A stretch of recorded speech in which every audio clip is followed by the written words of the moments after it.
Today I'll be showing you guys how to make ease ins and ease outs in Flash, along with custom ease ins and ease outs, and showing you guys how to make your own command and making a hotkey for that command. So we're going to get started with a new Flash scene here. I'm going to use ActionScript 3.0. Alright, I'm going to get this started off with a simple animation. Going ahead and just make a square here. Going to get my alpha up. There we go. So, going to go ahead and copy this frame to about frame 40.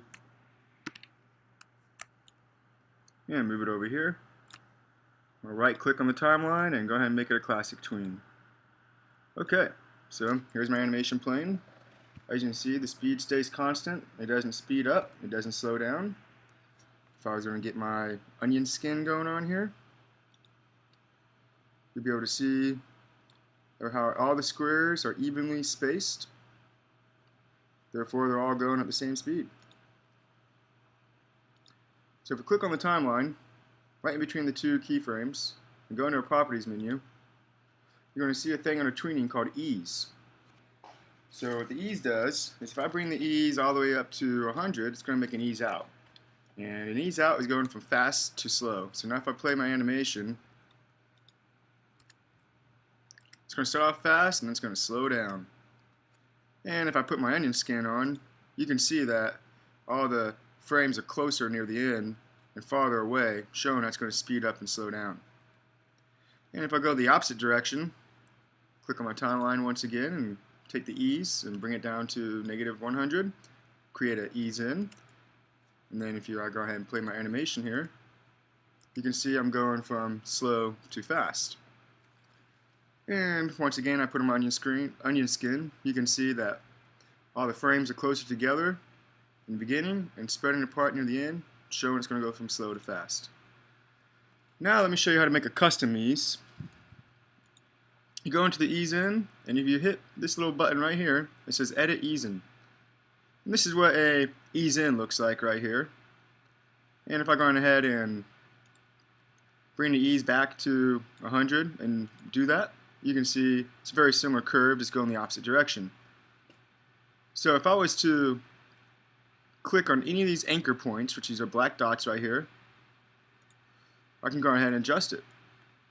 And I'm making that angle a little bit more extreme. So therefore, it's actually going to be going a lot faster in the beginning and then slowing down really quickly in the end. It's kind of just bringing it to the next extreme. You see my ease turns into a little dash here. That's just showing that I got a custom ease on there. So now if I play my animation, it's going to speed up and looks like it's slowing down real quick, like maybe the car put on the brakes. I put on my onion skin just to show what that looks like with the frames. You can see how the frames are way farther apart in the beginning and then way closer together near the end. That's how you make a custom ease.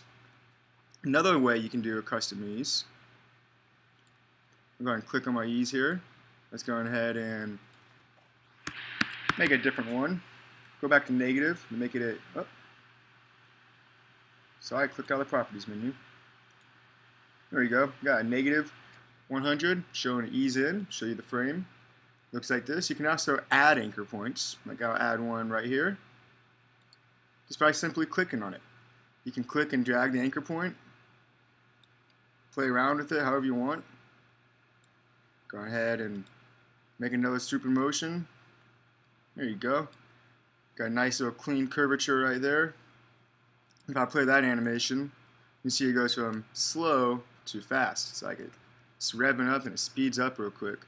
Again, I turn on my onion skin to show you the previous frames. Looks something like that. See how the frames are close together in the beginning and spreads out near the end, showing it's going to go a little bit faster. Now I'm going to show you a few shortcuts. I'm going to go ahead and bring this back to a ease in, -100, and I want to turn this into a hotkey. I want to turn this into a command, so that way every time I click my timeline, I don't have to go back to my properties and keep moving this around. I can just simply push a button and it does it automatically for me. So let me show you how you do that. Bring out your window, and you go under Other Panels, and you hit up your History panel. Alright, so this is my history panel, and what you see as I'm scrolling is everything I just showed you. This is my Flash's complete history. I'm going to go ahead and clear it. Now when I clear this, Flash is going to give me a warning. And pretty much what this is saying is, once you clear your history, you can't redo anything. So make sure your animation is looking good before you do this. And I'm okay with this. I'm going to hit yes. And now, as you see, if I click on the timeline, something comes up. It says select frames. So there you go. I'm going to make a custom ease here. Let's go and bring this up to 100. Make an ease out. Another thing pops up. It says frame property. If you look, if you put your cursor over it, you're going to see a yellow box, and it's going to say tween easen 100. So that's the one we want. I'm going to click on that. And then all of a sudden, these buttons that were originally grayed out are now not. If you click right here, you can save this as a command. So let's go ahead and give this command a name. I'm going to go ahead and call it, nope, gotta click on there, ease out 100. And it's pretty self-explanatory. If I hit OK, and I go into my commands menu, and there it is right there, ease out 100. So let's go and test to make sure that works. We're going to go ahead and take this ease and bring it to something random. There you go. Let's go into commands. Well, I'm clicked on the timeline. Let's hit ease out 100. Works just fine. You can see it made my ease out 100. It changed in the properties menu. Now let's go ahead and turn that into a hotkey. If I go under Flash, drop down menu, you're going to see right here keyboard shortcuts. Click on that menu. And you're going to see all your drop down menus right here. All these menus are the same drop down menus as you see up on the top. We got your file, got your view, edit. So we found our ease out 100 under commands. So I'm going to bring down that drop down menu, and there it is. So I click on that. Once I have that highlighted, I'm going to hit this plus button. Now it's going to want me to put a command in there. Personally myself, I like to use command and my arrow key, but you can use whatever you want. So you can use, D, E, you can use Shift, Option, Z. It doesn't matter what you use. Whatever you think you're going to remember, it's going to be there. So I'm going to go ahead and hit mine. Now it's going to say right here, this shortcut is already assigned to the command.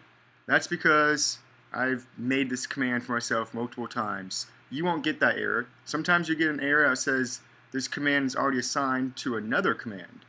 Now if you get that error, you can go ahead and hit change, and you can reassign the command.